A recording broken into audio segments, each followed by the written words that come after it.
अस्सलामुअलैकुम दोस्तों, मेरा नाम है मोहम्मद उज़ैर और आप देख रहे हैं मेरा यूट्यूब चैनल यूके टॉक्स। आज एक और बहुत ही ज़बरदस्त और इंटरेस्टिंग वीडियो के साथ हाजिर हुए हैं। आइए देखते हैं डॉक्टर जाकिर नाइक साहब की और बहुत ही मज़ेदार video.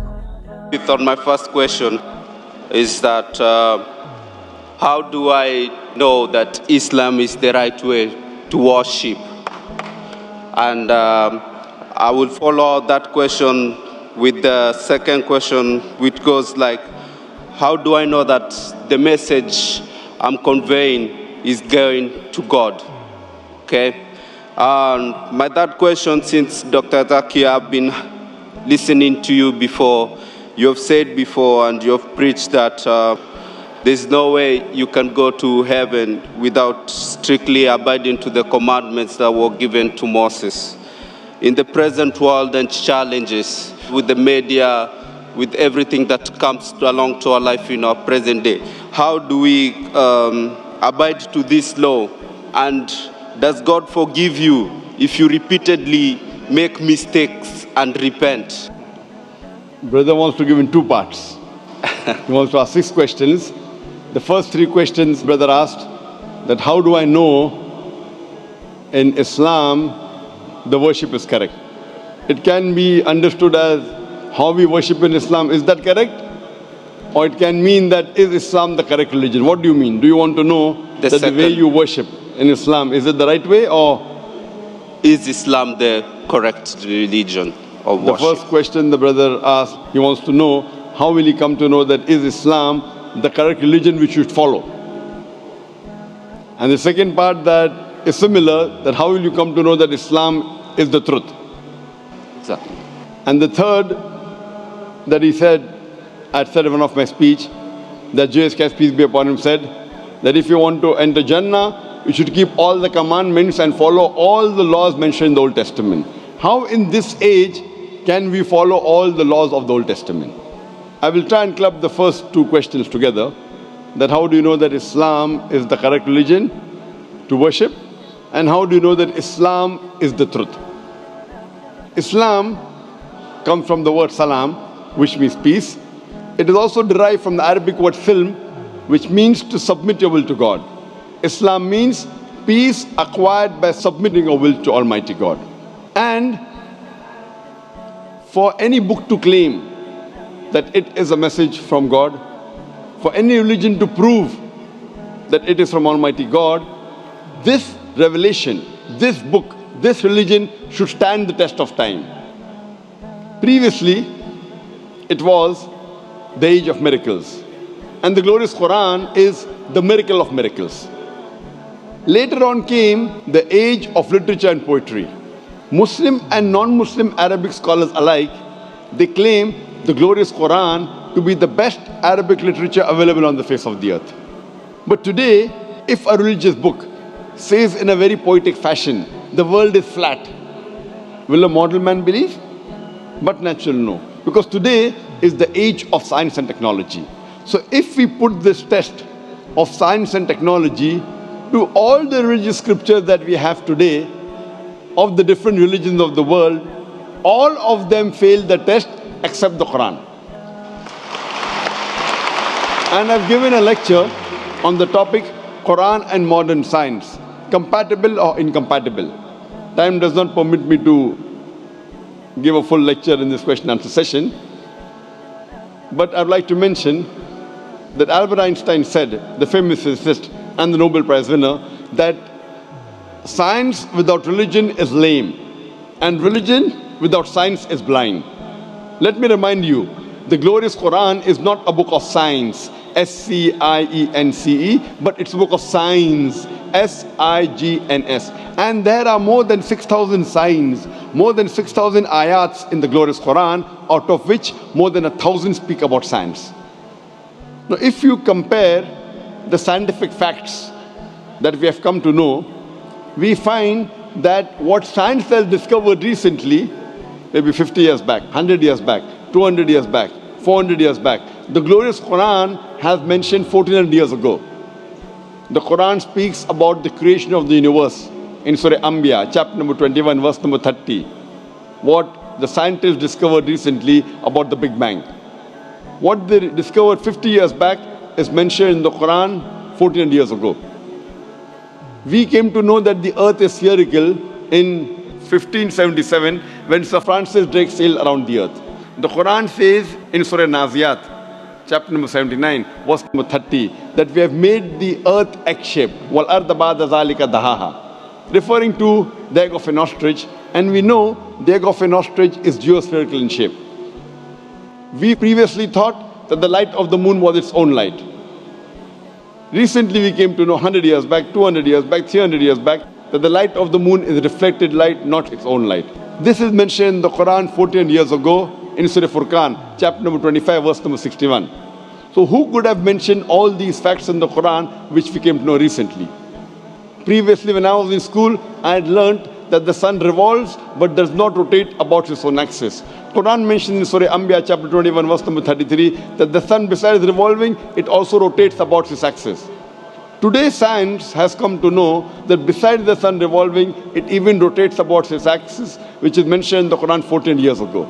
In this way, the Quran speaks about botany, about biology, about zoology, about embryology, about genetics, all which we came to know recently in science, 50 years back, 100 years back, 300 years back, 500 years back.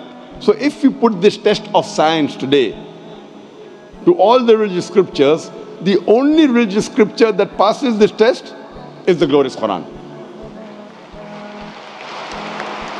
Today, science hasn't advanced so much that it knows everything. So I tell the people that if you analyze the Quran, we come to know approximately 80% what the Quran speaks about science. Today science has confirmed it is 100% correct. There may be about 20% which is ambiguous, neither right, neither wrong. So my logic says when 80% is 100% correct, the balance 20% inshallah will also be correct. So it is a logical belief. There is not a single verse in the Quran which has been disproved by scientific fact. There may be hypotheses which may not agree with the Quran, but there is not a single verse in the Quran which is disproved by any scientific fact. So based on this, if we put this test to any scripture, the only religion, the only scripture that passes this test is Islam and Quran. I started the question and answer session by quoting a verse of the Quran from Surah Isra, chapter number 17, verse number 81, which says, وَقُلْ جَاءَ الْحَقُّ وَزَاقَ الْبَاطِلِ إِنَّ الْبَاطِلَ كَانَ زَهُوقًا. Say that truth has arrived and falsehood perishes. For falsehood is by its nature bound to perish. So if you put this test, the only religion that passes the test, the only truthful religion which is not corrupted, that's the reason William Moore said that the only religious scripture, he said 200 years back, being a critic of Islam, the only religious scripture that has not been altered and has maintained its pure form for 1200 years, it is the glorious Quran. So based on these facts, the only religion we can think and can understand and can believe it is truthful and correct, it is the Quran. As far as the third question is concerned, that I had mentioned in my speech that Jesus Christ, peace be upon him, said that you have to follow the commandments in the Old Testament. I was quoting the verse of the Bible, Gospel of Matthew, chapter number 5, verse number 17 to 20, where Jesus Christ, peace be upon him, says that unless your righteousness exceeds the righteousness of the scribes and the Pharisees, in no way shall you enter the kingdom of heaven. So if you have to be a good Christian at the time of Jesus Christ, peace be upon him, if you want to enter paradise, you have to follow all the commandments of the Old Testament. You cannot break a single jot or a tittle. If you do that, you shall be called least in the kingdom of heaven. So based on this verse of the Bible of Gospel of Matthew, chapter 5, verse 17 to 20, you have to follow each and every law of the Old Testament. And your question was very good and very logical. How can we in this age follow everything of the Old Testament, which is difficult? I agree with you. That's the reason Jesus Christ, peace be upon him, also said in the Gospel of John, chapter number 16, verse number 12 to 14. He said, I have many things to say unto you, but ye cannot bear them now. For he, when the Spirit of truth shall come, he shall guide you into all truth. He shall not speak of himself, all that he hears shall he speak. He shall glorify me. Your prophet Jesus, peace be upon him, is prophesying the coming of the last and final messenger, last and final prophet, Prophet Muhammad, peace be upon him. That when he will come, he will guide you unto all truth. That means Jesus Christ, peace be upon him, knew that everything what is mentioned in the Bible cannot be followed later on, maybe a few centuries later. That's the reason he said that he, when the Spirit of truth shall come, he shall guide you unto all truth, talking about Prophet Muhammad, peace be upon him. So at that time, maybe it was possible to follow the rules and regulations mentioned in the Old Testament and the New Testament. But Jesus Christ, peace be upon him, said, in future, when the last and final messenger, Prophet Muhammad, peace be upon him, comes, you should follow him. So if you have to be a good Christian today, besides believing in one God, you should also believe in Prophet Muhammad, peace be upon him. Hope that answers the question, brother. You want to ask the question? The other question is, coming from a Christian background with a Christian family, how will I adapt or connect to my family if I convert to Islam and having two different faiths in the same compound? Brother asked the question that if I convert to Islam, how will I connect with my family having two different faiths? Brother, you know there's something like the Old Testament and something like the New Testament.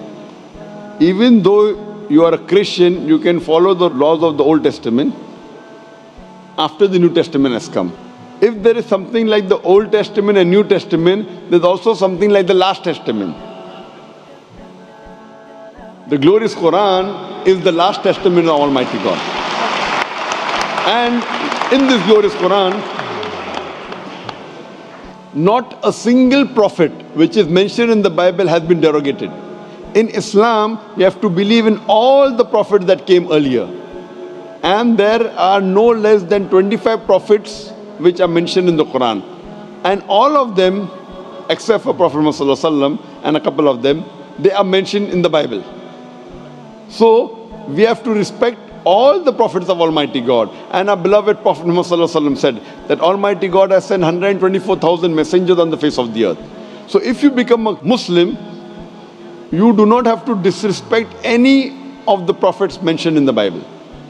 In fact, you will have to tell them, I am following 100% what Jesus Christ, peace be upon him, said. What the other Christians are doing, they may be following 80%, maybe 90%, maybe 50%. You should tell them that Gospel of John chapter number 16 verse number 12 to 14 says, I have many things to say unto you, but ye cannot bear them now. For he, when the Spirit of truth shall come, he shall guide you unto all truth. So I am following Jesus Christ, peace be upon him, much better than the other so-called Christians. So if you become a Muslim, you will be a better Christian than the Christians themselves. Hope that answers the question, brother. Yes. What's the fifth question? I just ran out of questions now. Fine, so all your questions answered. Yes, it has. Thank So you. now are you convinced about the religion of Islam? I'm convinced about the religion of Islam and I'm ready to accept Islam. Do you believe that there is one God? I'm sorry? Do you believe that there is one God? I believe there is one God.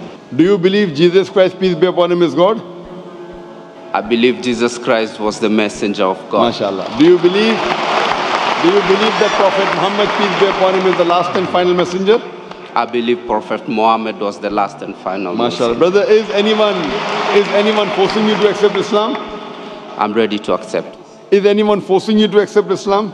Nobody is forcing me. Are you It's my doing out of your decision I'm free making will? from myself. Out of Yeah. your free will, out of your own conviction? Out of my own heart. Because forcing anyone into Islam is prohibited in our religion, and it is prohibited even by laws of most of the countries in the world. So you're doing it out of a free will, inshallah. I'm doing it out of free will. I will say in Arabic, and inshallah I can repeat it.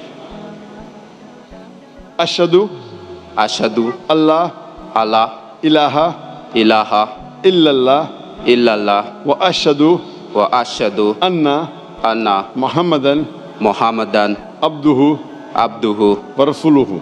wa rasul. I bear witness. I bear witness.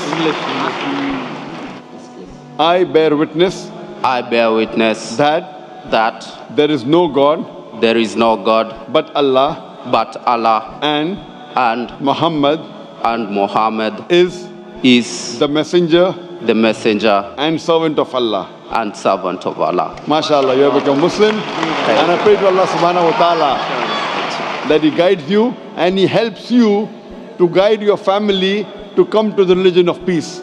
And I pray to Allah subhanahu wa ta'ala to give you the best in this world as well as in the next life. Alhamdulillah. Amen. जैसा कि हमने देखा doctor Zakir साहब ने बहुत अच्छा जवाब दिया। और ऐसी मज़ीद वीडियोस, ज़बरदस्त वीडियोस डॉक्टर साहब की देखने के लिए पेज हमारे को लाइक कीजिए और सब्सक्राइब कीजिए हमारा यूट्यूब चैनल यूके टॉक्स।